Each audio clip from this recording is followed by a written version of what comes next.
The Marvels, ini film yang rilis di tahun 2023 berfokus pada perjalanan Kapten Marvel dalam menjaga galaksi yang kali ini dibantu oleh Monica Rambeau dan Miss Marvel. Kurang lebih seperti itu dari sisi premis besarnya.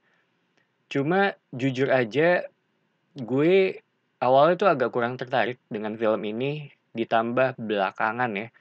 MCU tuh menurut gue udah berasa turunnya atau setidaknya ya nggak konsisten kali ya mungkin kalau ngomongin MCU belakangan ini.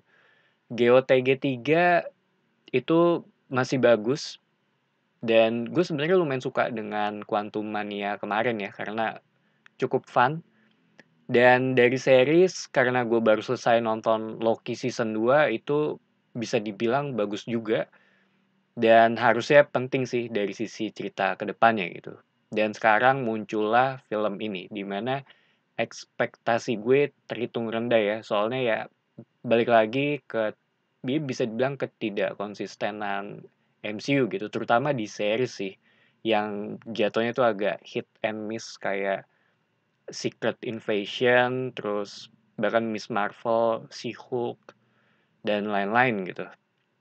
Tapi kalau ngomongin The Marvels, ya gue nonton karena berharap ada suatu kejutan ya, ditambah investasi waktu gue di MCU udah terlalu banyak, jadi ya bisa dibilang ya mau nggak mau nonton gitu. Siapa tahu ada kejadian besar ya di akhir nanti dan gue sendiri berharap ada sedikit teaser untuk Avengers gitu. Soalnya sejauh ini dari sisi cerita tuh mereka tuh masih terpisah-pisah gitu. Cuma Loki dan Ant-Man yang terhubung dengan Kang, sisanya tuh bisa dibilang sibuk masing-masing. Dan sebelum gue lanjut, ini bebas spoiler ya, jadi buat yang belum nonton tuh aman. Sedangkan dari sisi cerita, di sini tuh kita ngeliat dari 3 orang yang saling terkoneksi satu sama lain, yaitu Captain Marvel, Monica Rambeau, dan Miss Marvel, karena suatu kejadian yang terjadi di awal film, di mana mengharuskan mereka tuh agar terus bersama ya. Karena ketika mereka menggunakan kekuatan mereka, mereka akan berpindah tempat. Baru dari sana kita ngelihat ada permasalahan yang timbul antara Kree dan Skrull, di mana villain kali ini tuh adalah Darben, berasal dari bangsa Kree.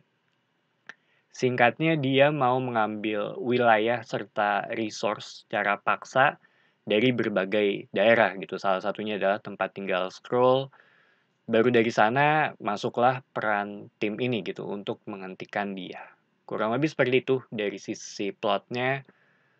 Dan buat gue sendiri, film ini tuh terhitung ya bisa dibilang to the point gitu. Mungkin karena dari sisi durasi agak singkat ya kalau dibandingkan dengan film Marvel lainnya. Dan ada satu mid credit scene yang menurut gue itu penting banget untuk dilihat. Secara story juga ini terhitung simple walaupun di antara cerita yang ada di MCU atau Marvel, buat gue bagiannya Skrull dan Kree ini agak membingungkan ya, termasuk di Secret Invasion kemarin juga gitu, karena ya mungkin jarang tersentuh dan lumayan kompleks dan nggak umum juga gitu mengenai dua ras yang memiliki konflik sejak masa lalu gitu. Tapi balik lagi secara gambaran besar menurut gua apa yang disampaikan di film ini tuh cukup jelas. Intinya ada orang jahat yang mau mengambil alih wilayah karena suatu hal gitu. Dan nggak ada sesuatu yang baru juga di film ini. Jatuhnya tuh gue ngerasa mereka agak main aman ya dengan formula yang gue sendiri udah sering banget lihat di film-film lain gitu. Jadinya agak ketebak. Kayak di sini tuh karakternya akan mengalami cobaan gitu, baru dilanjutin dengan konflik, resolusi, ya ya tipikal hal-hal yang menurut gue sendiri udah sering banget sih dilihat pada film-film lainnya gitu. Walaupun ini film yang lumayan menghibur kalau buat gue. Gue suka banget dengan transisi pergantian karakter antara Rambo, Kamala, dan Danvers yang menurut gue itu mulus banget di awal film. Soalnya kalau gua memposisikan diri sebagai sutradara ya, itu kelihatannya nggak gampang untuk ngejaga flow-nya, dan flow-nya tuh enak banget untuk dilihat gitu di bagian transisi ini.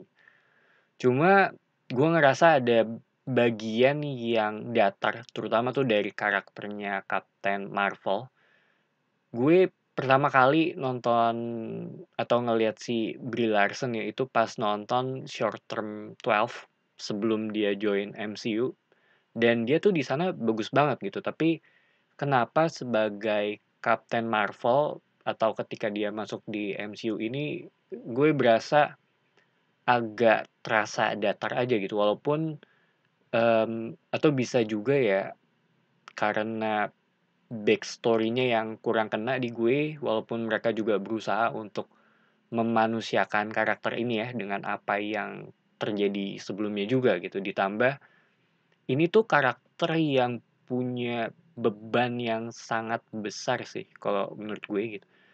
Dan gue rasa mungkin masalahnya tuh bukan di Brie Larson sih kalau ngomongin dari sisi karakter yang datar ya. Karena pas gua nonton film Room atau Short Term 12, di sana tuh dia bagus banget, atau ya bisa juga gitu karakternya Captain Marvel ya emang seperti ini gitu. Karena balik lagi gua nggak baca komiknya ya, dan ini masalah pendapat aja gitu. Sedangkan untuk Monica Rambeau, gua nggak ada masalah dengan karakter ini. Ini salah satu yang cukup menarik juga, terutama atas apa yang terjadi ya di sini. Sedangkan untuk Kamala Khan, nah ini tuh karakter yang gua rasa salah satu nyawanya tuh ada di relasi dia dengan ibunya gitu. Dan gua rasa penonton Marvel juga udah ngerasa ya, udah tahu juga gitu mengenai hal ini. Jadi cukup banyak digunakan di film ini gitu. Cuma menjelang akhir, menurut gue karakter ini jadi agak sedikit berlebihan. Walaupun gue suka banget dengan Iman Vellani ya, karena seinget gue tuh dia emang beneran fans Marvel juga gitu. Dan gue masih agak sedikit bingung sih dari sisi timeline, walaupun katanya ini mengambil setting setelah Secret Invasion gitu. Dan salah satu pertanyaan yang gue rasa banyak orang tanyakan, yaitu gue perlu nonton apa aja nih sebelum nonton The Marvels ini gitu. Kayak perlu nonton Miss Marvel kah gitu, WandaVision atau Secret Invasion gitu.